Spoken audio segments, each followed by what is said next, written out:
Assalamualaikum warahmatullahi wabarakatuh. Jumpa lagi dengan saya Freddy Sudaryanto seperti biasa di kasus Jalan Cagak Subang sore ini.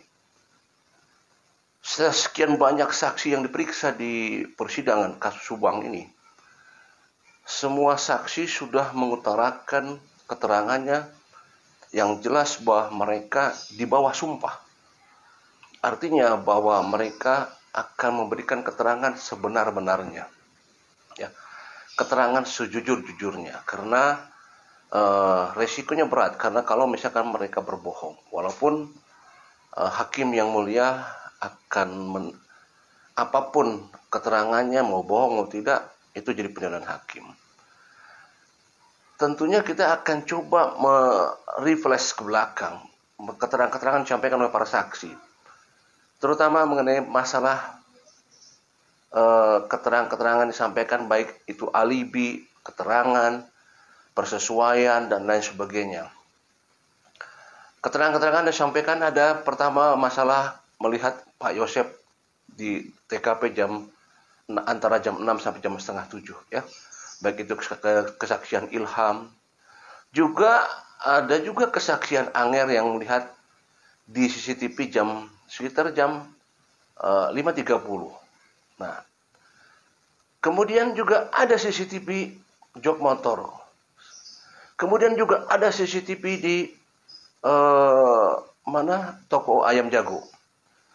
Kalau misalkan keterangan-keterangan yang disampaikan bahwa saksi mengatakan tersesuai dengan masalah alibi, karena kan sekarang begini, katakanlah untuk Ramdhanu kan sudah jelas bahwa dia sudah mengakui ada di TKP, dan itu jelas disampaikan baik di BAP dan juga di persidangan. Tetapi Pak Yosep, Ibu Mimin, Abi, dan Arigi sampai sekarang masih belum mengakui. Karena mereka mempunyai kekuatan alibi, itu katanya. Ya. Satu adalah Pak Yosep ada Ma'encar. Kemudian Arigi ada Padil dan Ramdan. Sementara Abi sendiri mungkin kesaksiannya diperkuat oleh ada Ibu Mimin dan Ibu Mimin oleh Abi. Tetapi coba kalau kita kembali refresh masalah CCTV, keterangan. CCTV 5.30 memantau, katanya, seperti yang disampaikan oleh Angel. 5.30. Ada pergerakan Pak Yosep katanya di sana. Kemudian ada pergerakan CCTV jok motor jam 6.50. Dan di sana di Ayam Jago jam 4.50 kalau tidak salah ya.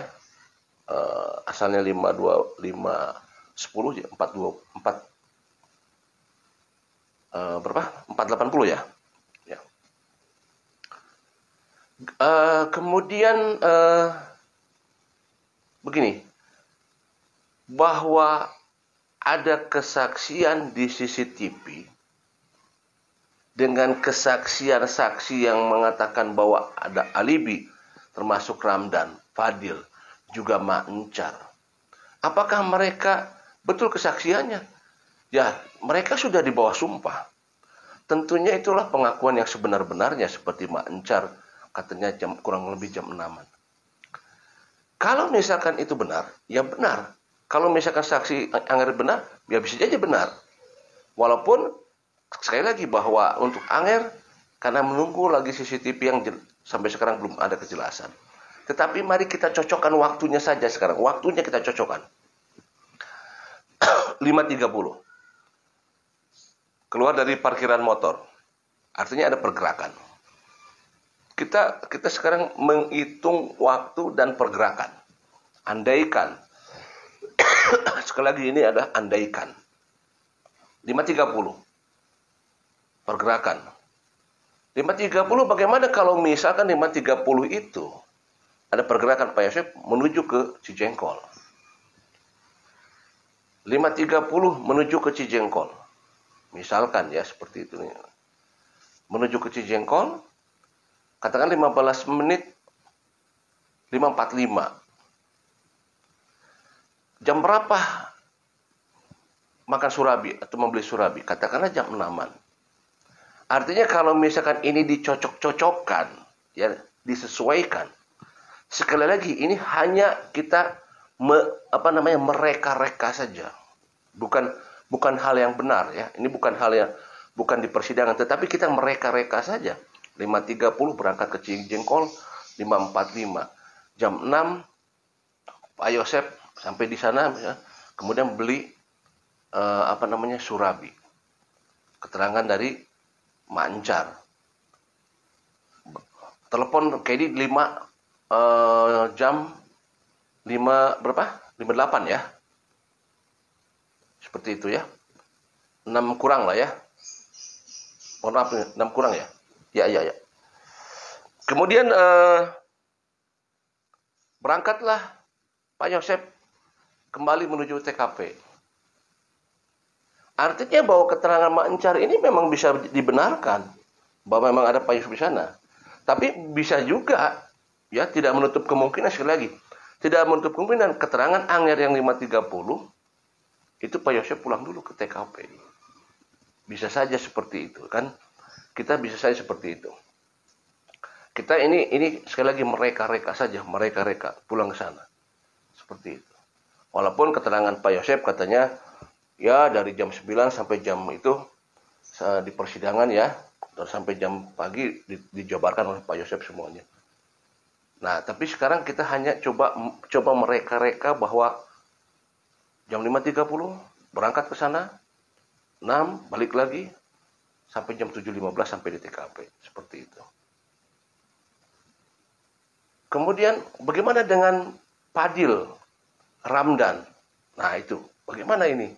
Persesuaiannya bagaimana? Bahwa katanya Arigi ada di TKP kata Ramdan. Nah, karena ini sekali lagi bahwa di counternya Arigi, kalau misalkan ada terpantau CCTV, ya, pergerakan Arigi itu akan lebih menguatkan alibinya Arigi. Ya, kalau misalkan di counter itu atau di daerah sana terpantau pergerakan Arigi di jam 12 katanya kan main games, kemudian sampai jam 3 tidur. Kalau itu terpantau CCTV itu akan menguatkan. Ya. Nah, karena begini, bisa saja bahwa pergerakan pelaku itu ya bisa saja ada pergerakan antara Ciseti dan Cijengkol, bisa saja seperti itu. Ya karena kita tahu bahwa keterangan pelaku adalah tersangka sekarang adalah Pak Yosep, Ibu Mimin, Abi, Arigi dan juga Danu, seperti itu. Kita hanya mencocok-cocokkan. Apakah itu bisa? Seperti itu? Nah, maksud saya gitu ya. Apakah bisa jam 5.30 berangkat ke sana? Ya, tidak ada yang tidak mungkin. Ini hanya mereka saja. Tetapi kan sekali lagi bahwa semuanya harus dibuktikan dengan pembuktian. Baik jejak digital, CCTV, dan lain sebagainya. Nah, artinya bahwa kalau itu direka-reka, semuanya ada di penilaian hakim yang mulia. Keterangan Pak Yosep dari jam 9 sampai pagi, ya, dari Ciseti pulang ke Cijengkol, itu keterangan Pak Yosep semua, jelas itu akan jadi penilaian Bapak Hakim.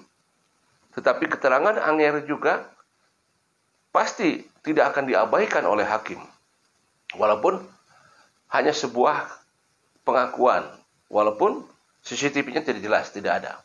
Tetapi semua kesaksian-kesaksian yang sudah ada di persidangan itu tidak akan diabaikan oleh hakim yang mulia. Ya. Terlepas dari ada kontroversi, kemudian ada